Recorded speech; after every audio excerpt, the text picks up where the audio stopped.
E eu quero lamentar o que nós vivenciamos nos últimos dias aqui no plenário, tanto da Câmara dos Deputados como do Senado da República, aproveitando que essa comissão é mista, temos deputados e temos senadores.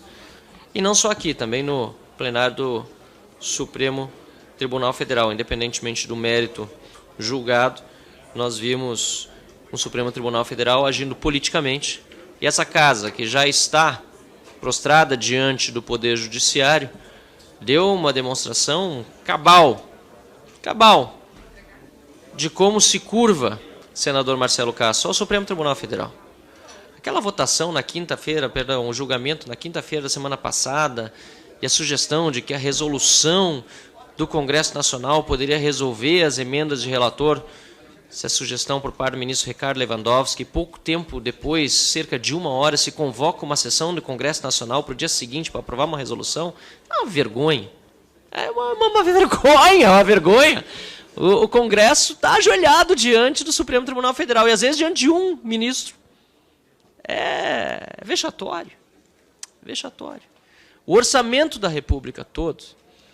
E aquela convocação feita às pressas, o Congresso vota uma resolução e, pior, senador Marcelo Castro, depois o ministro muda de opinião, porque ele deu uma coletiva de imprensa ao lado do senador Rodrigo Pacheco, dizendo, não, veja bem, vamos sim considerar a resolução que foi aprovada.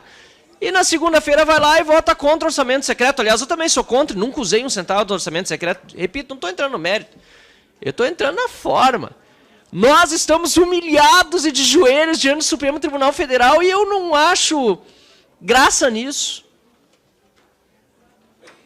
Eu acho curioso e até triste que senadores, em especial senadores, mas deputados também, mas em especial senadores, porque tem a função de julgar ministro supremo, não estejam conscientes ou não demonstrem, pelo menos, dessa situação humilhante diante do Supremo Tribunal Federal, diante de ministros do Supremo Tribunal Federal. E esse orçamento é fruto dessa humilhação. Fruto dessa humilhação. Humilhação! Humilhação! E depois disso se aprova uma PEC, uma segunda humilhação do Supremo Tribunal Federal, por meio de um voto do ministro Gilmar Mendes, senador Marcelo Castro.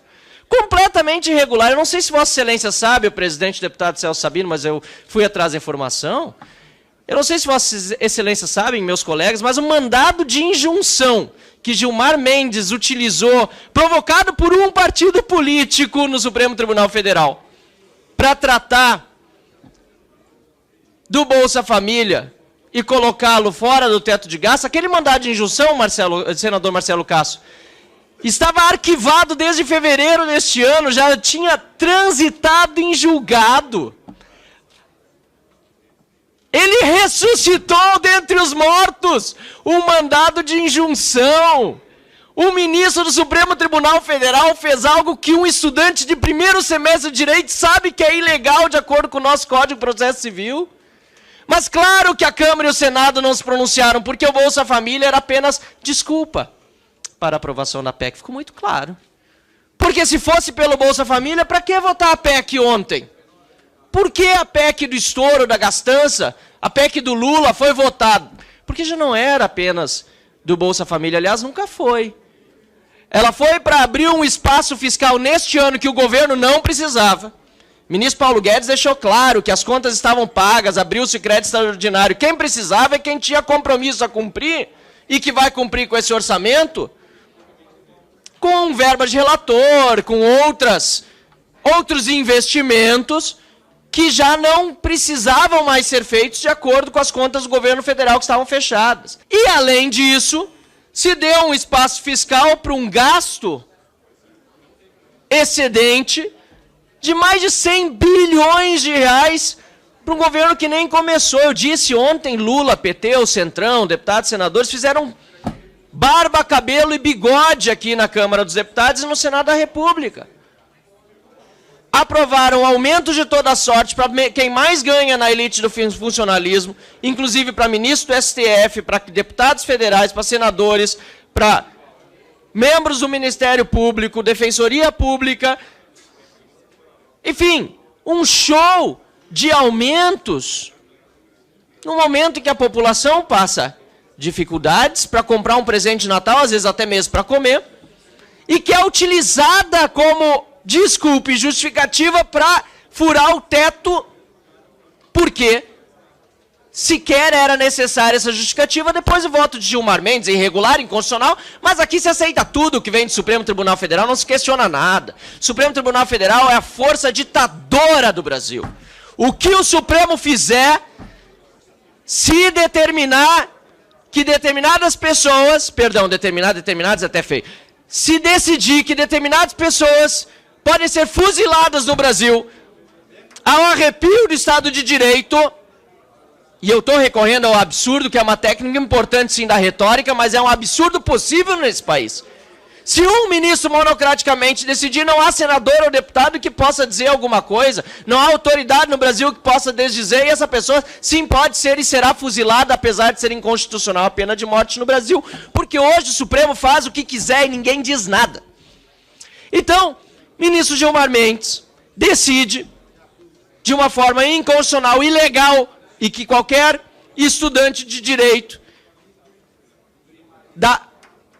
do primeiro semestre, quem me chamou a atenção disso, aliás, foi um membro do Poder Judiciário que fez contato comigo, estarrecido com a decisão de Gilmar Mendes. Aliás, há muitos membros do Poder Judiciário que respeitam a Loman, que não se pronunciam publicamente, diferentemente de ministro Supremo, que falam sobre o que querem e sobre o que não devem, porque a lei orgânica da magistratura é clara ao dizer que magistrados e ministros de Supremas Cortes precisam ser contidos as suas manifestações. Ao contrário, eles são exacerbados e calam quem deveria ter total imunidade para falar o que quer, que somos nós, deputados e senadores.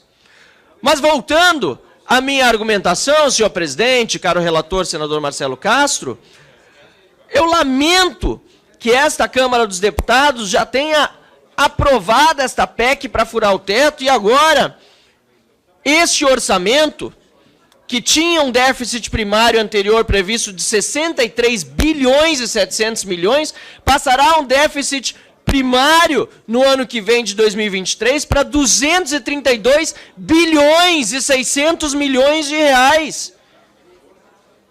2% do produto interno bruto. É um absurdo. Nós estamos aqui como parlamentares gerando inflação, aumentando os juros, gerando pobreza no Brasil. Infelizmente, é esse o resultado de, talvez até na cabeça de alguns, porque eu sei que outros sabem exatamente o que estão fazendo, mas como são gananciosos, ambiciosos e querem se manter politicamente acima de qualquer coisa, e o que vier de grana para sua manutenção política vem bem. Mas, infelizmente, tem muitos que se deixam levar pelo discurso falacioso, enganoso, de que se está ajudando os pobres, no fundo se está prejudicando os mais pobres. Disse ontem no plenário, e repito aqui, eu que venho da iniciativa privada, e defendo muito quem produz e quem trabalha, dizem que na iniciativa privada tem muita ganância. Pois bem, eu digo aqui com a experiência agora de 4 anos, esse é o meu último dia, deputado Gaguin, de mandato efetivo, porque amanhã começa o recesso desse meu mandato, recomeça depois no dia 1º de fevereiro, graças a Deus e aos eleitores, a quem sou muito agradecido, continuarei aqui na Câmara dos Deputados, mas disse ontem no plenário que falam que tem muita ganância no setor privado.